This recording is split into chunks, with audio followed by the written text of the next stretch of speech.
तो दोस्तों, हमने पिछली वीडियो में जाने थे याददाश्त कमजोर होने के 15 कारण। ये 15 आदतें आपके दिमाग याददाश्त को कमजोर करती हैं। आपने नहीं देखा होगा तो मेरे चैनल पर जाकर देख सकते हो। आज की वीडियो में हम जानेंगे आशी ने अप्सरा को छोड़ हिरनी को क्यों किया। गर्भवती, चलो जानते हैं। जाने से पहले शुभ भक्ति ज्ञान यूट्यूब चैनल को सब्सक्राइब कर ले। चलो जानते हैं दोस्तों, हिंदू धर्म में वेद पुराण ग्रंथ और अन्य धार्मिक पुस्तकों में हिंदू धर्म की संस्कृति और विरासत का वर्णन किया गया है। इन वेद पुराणों में जीवन जीने की पद्धति समेत धर्म अधर्म को लेकर उपदेश दिए गए हैं। आप सबको पता ही होगा कि रामायण भी एक धार्मिक ग्रंथ है। रामायण में मर्यादा पुरुषोत्तम भगवान श्री राम के चरित्र, धर्म पर अधर्म की जीत समेत अन्य कई कहानियों का वर्णन है। रामायण में कई पात्रों का चरित्र चित्रण किया गया है। इसी तरह रामायण कालीन आर्षि श्रृंगी के बारे में भी बताया गया है। दोस्तों, आर्षि श्रृंगी के बारे में बहुत ज्यादा लोगों को नहीं पता है। बहुत ही कम लोगों को यह पता होगा। आर्षि श्रृंगी राजा दशरथ के दामाद थे। कई लोगों को यह भी नहीं पता होगा कि राजा दशरथ की कोई बहन भी थी। आइए, आज हम आपको बताते हैं कि आर्षि श्रृंगी कौन थे, यह राजा दशरथ के दामाद कैसे हुए। साथ ही आपको बताएंगे कि पुत्र प्राप्ति के लिए आर्षि श्रृंगी ने राजा दशरथ की मदद कैसे ली थी। दोस्तों, हमारे धर्म ग्रंथों में अनेक महान तपस्वी ऋषि मुनियों के बारे में बताया गया है। इनमें से कुछ ऋषियों का जन्म अप्सरा के गर्भ से भी हुआ है। ऐसे ही एक ऋषि थे ऋषि श्रृंगे, जिन्हें श्रृंगी ऋषि भी कहा जाता है। इनके जन्म और विवाह की कथा भी बहुत ही विचित्र है। तो दोस्तों, आप सभी को नमस्कार। आइए सुनते हैं। महान ऋषि विभाकर का वीर्य एक हिरनी के गर्भ में स्थापित हुआ, जिससे कि महान ऋषि श्रृंगी जी का जन्म हुआ। तो आइए इस कहानी को प्रारंभ करते हैं। दोस्तों, एक बार महर्षि लोमश ने राजा युधिष्ठिर को श्रृंगी आर्षि की कथा बताते हुए कहा कि श्रृंगी आर्षि का जन्म एक हिरणी के गर्भ से हुआ था और उनके पिता कश्यप मुनि के पुत्र मह आर्षि विभाकर चकसी बात को सुनकर युधिष्ठिर ने लोमश ऋषि से पूछा कि मह ऋषि एक मनुष्य योनि का जीव एक पशु योनि के जीव से संसद कैसे कर सकता है। यह ना तो धर्म सम्मत है और ना ही व्यवहार सम्मत। और फिर इस संसर्ग से एक एक बच्चे की प्राप्ति कैसे हो सकती है, और इस प्राकृतिक संसर्ग से जन्मा हुआ बच्चा एक महान आर्षि कैसे हो सकता है। कृपया मुझे इन सब बातों को विस्तार पूर्वक समझाइए। तब लोमश ऋषि ने युधिष्ठिर जी को सारी कथा विस्तार पूर्वक बताई। उन्होंने कहा कि महर्षि कश्यप के पुत्र महर्षि विभाकर हों में अग्रणी थे। वह एक कुंड में रहकर बहुत ही तपस्या किया करते थे। उनकी तपस्या इतनी कठिन थी कि उस समय उनके जैसा तपस्या करने वाला इस धरती पर कोई भी विमान नहीं था। अपनी तपस्या के प्रभाव से वह प्रजापति ब्रह्मा के समान देदीप्यमान होते थे। उन्होंने अपने वीर्य को अमोघ रखते हुए इस तपस्या को प्रारंभ किया था और उसे लगातार बनाए रखा था। उनके तेज से देवताओं के मन में जलन उत्पन्न हो गई थी। वह सभी देवता उनके तेज को अपने आगे बर्दाश्त नहीं कर पा रहे थे। इसीलिए उन्होंने इंद्र से इसके लिए याचना की कि किसी तरह विभाकर को खंडित किया जाए। इंद्र, जो कि हम हमेशा ही भयभीत रहा करते थे, अपनी तपस्या से कोई उनके इंद्र पद को प्राप्त ना कर ले, वह देवताओं की बात में आ गए। उन्होंने विभाकर को भंग करने के लिए अपनी अप्सराओं में सबसे श्रेष्ठ अप्सरा उर्वशी को उनके पास भेजा। उर्वशी अपने पूरे सौंदर्य के साथ विभाकर पर जा पहुंची। वहां पर विभाकर तपस्या में लीन थे। वहां जाकर उर्वशी ने अपने सौंदर्य का जादू बिखेरना प्रारंभ कर दिया। उसने बड़ी ही सुंदर सी संगीत की ध्वनि उत्पन्न की। साथ ही अगल बगल के वातावरण पर भी उसने माधुरी का ऐसा मोहक सम्मोहन डाल दिया, जिससे कि आर्षि का मन अपनी तपस्या से बाहर निकल आया। जब उन्होंने आंखें खोलीं तो अपने सामने अपूर्व सुंदरी एक अप्सरा को देखा। उर्वशी उस समय अपने हाव भाव से कामदेव को भी लज्जित कर सकती थी। उर्वशी के हाव भाव देखकर आर्षि के मन में थोड़ी देर के लिए काम भावना का उदय हुआ, जिसके चलते वर्षों से संचित उनका वीर्य कुंड में ही प्रवाहित हो गया। आर्षि का वीर्य प्रवाहित होते ही उनकी वर्षों से चलने वाली साधना खंडित हो गई। दोस्तों, अगर आपको यह कहानी अच्छी लग रही है तो कृपया इस वीडियो को लाइक करके और हमारे शुभ भक्ति ज्ञान यूट्यूब चैनल को सब्सक्राइब कर दीजिएगा। अब दोस्तों, आर्षि का वीर्यपात होते ही उर्वशी तो अपने लोक में चली गई, लेकिन ठीक उसी समय वहां पर एक हिरनी आई जो कि बहुत ही प्यारी थी। उसने कुंड में से पानी पीना प्रारंभ किया और पानी में सना आर्षि का वीर्य भी उसके पेट में चला गया। आर्षि के वीर्य तेज से उसके पेट से एक बच्चा पैदा हुआ, जिसके सर पर एक सिंग में गर्भ आ गया और कालांतर में उसके गर्भ था। इसी के चलते उस बच्चे का नाम श्रृंगी रखा गया। आगे चलकर वह महान आर्षि हुए, जिसके कारण उनका नाम आर्षि श्रृंगी हो गया। दोस्तों, महात्मा युधिष्ठिर इतना सुनने के बाद लोमश ऋषि को टोक हुए कहते हैं कि महर्षि, एक बात बताइए कि पानी के साथ वीर्य को पीने से एक हिरनी का गर्भ कैसे रह सकता है? यह तो अप्राकृतिक है, इससे तो किसी भी तरह से स्वीकार नहीं किया जा सकता। तब महर्षि लोमश बताते हैं कि वह हिरनी कोई कम हिरनी नहीं थी, बल्कि अपने पूर्व जन्म में एक देवकन्या थी। उसे श्राप मिला था कि वह देवकन्या से पशु योनि में अवतरित हो जाएगी। ब्रह्मा जी ने उसे एक श्राप से मुक्ति का उपाय बताया था कि जब विभाकर का वीर्य वह अपने गर्भ में धारण करेगी और एक पुत्र को उत्पन्न कर देगी, तो वह श्राप से मुक्त होकर के वापस देवकन्या बन जाएगी। महर्षि लोमश कहते हैं कि प्रजापति ब्रह्मा की कोई भी बात कभी भी असत्य नहीं हो सकती, और इसीलिए उनकी वाणी को सत्य करने के लिए कभी कभी कुछ पलौ चीजें भी हो जाती हैं, जिन्हें हम सामान्य मनुष्य अपनी मेधा से समझ नहीं सकते।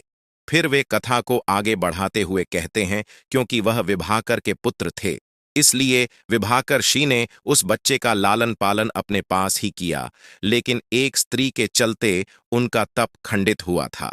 इसीलिए विभाकर्षि के मन में स्त्री के प्रति द्वेष उत्पन्न हो गया था।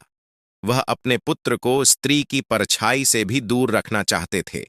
इसीलिए वह एक जंगल में ले जाकर के उसकी परवरिश करने लगे, जो कि नगर से बहुत ही दूर था।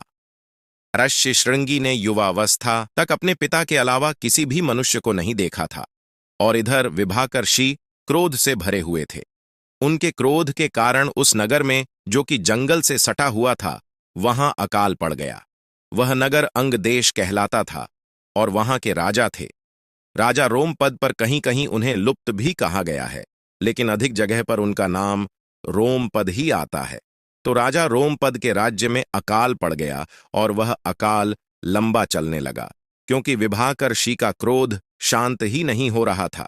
राजा रोमपद बहुत प्रयास करके हार गए, लेकिन उनके राज्य से अकाल जाने का नाम नहीं ले रहा था।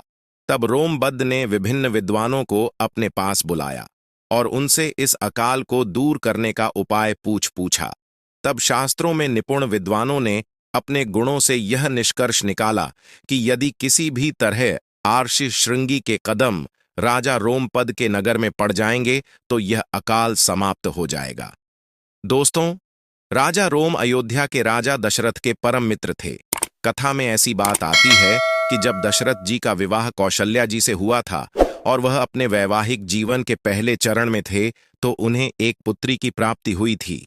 उस समय तक राजा रोमपद का वैवाहिक जीवन अपने अंतिम चरण में चला गया था, लेकिन उन्हें कोई भी संतान नहीं मिली थी।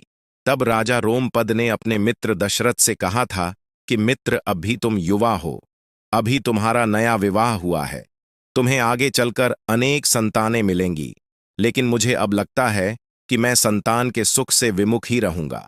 मैं चाहता हूं कि तुम अपनी पुत्री को मुझे दे दो, ताकि मैं भी अपने जीवन में संतान सुख का अनुभव कर सकूं। महाराज दशरथ अपने मित्र का मन रखने के लिए अपनी पुत्री को राजा रोमपद को दे देते हैं।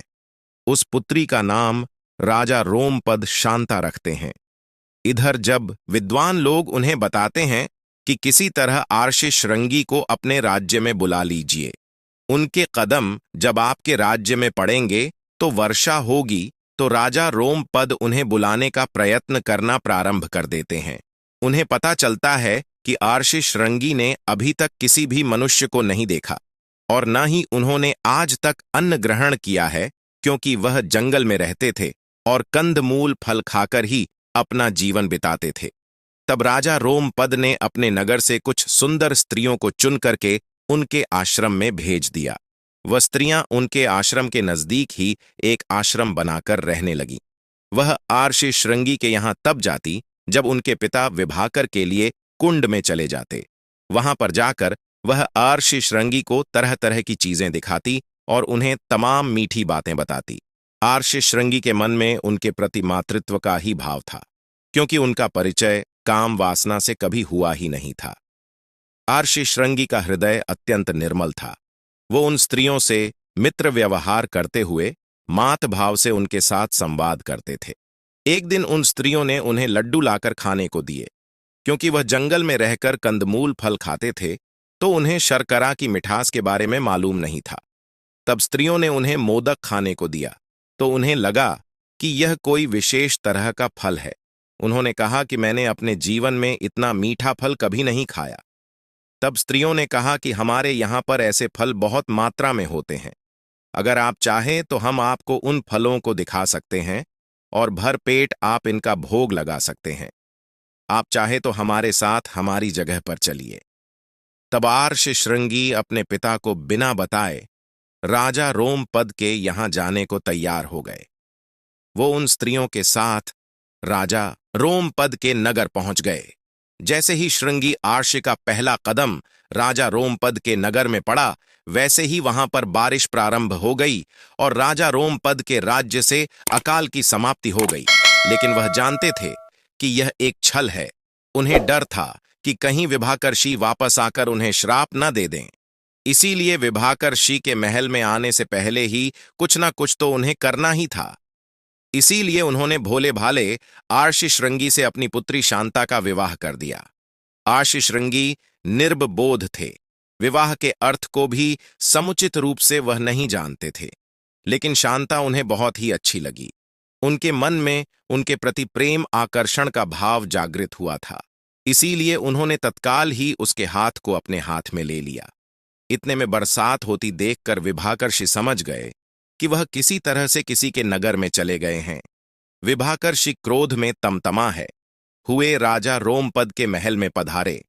फिर राजा रोमपद को श्राप देने वाले थे कि उन्होंने देखा कि शांता और आर्षि श्रृंगी का तो आपस में विवाह हो चुका है, पानी ग्रहण संस्कार किया जा चुका है।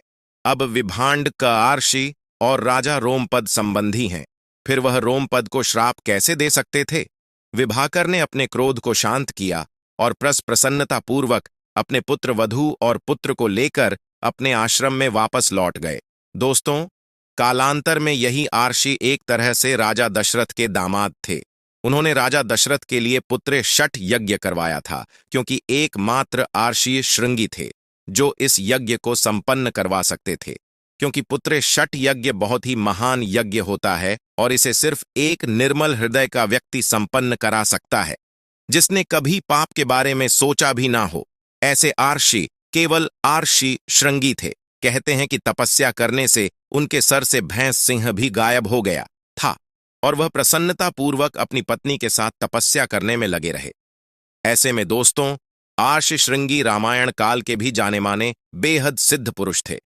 आर्षि श्रृंगी धार्मिक मान्यता के अनुसार राजा दशरथ और कौशल्या की एक पुत्री थी, जिनका नाम शांता था, जिन्हें कौशल्या की बहन वर्षणी और उनके पति अंग देश के राजा रोमपद ने गोद लिया था।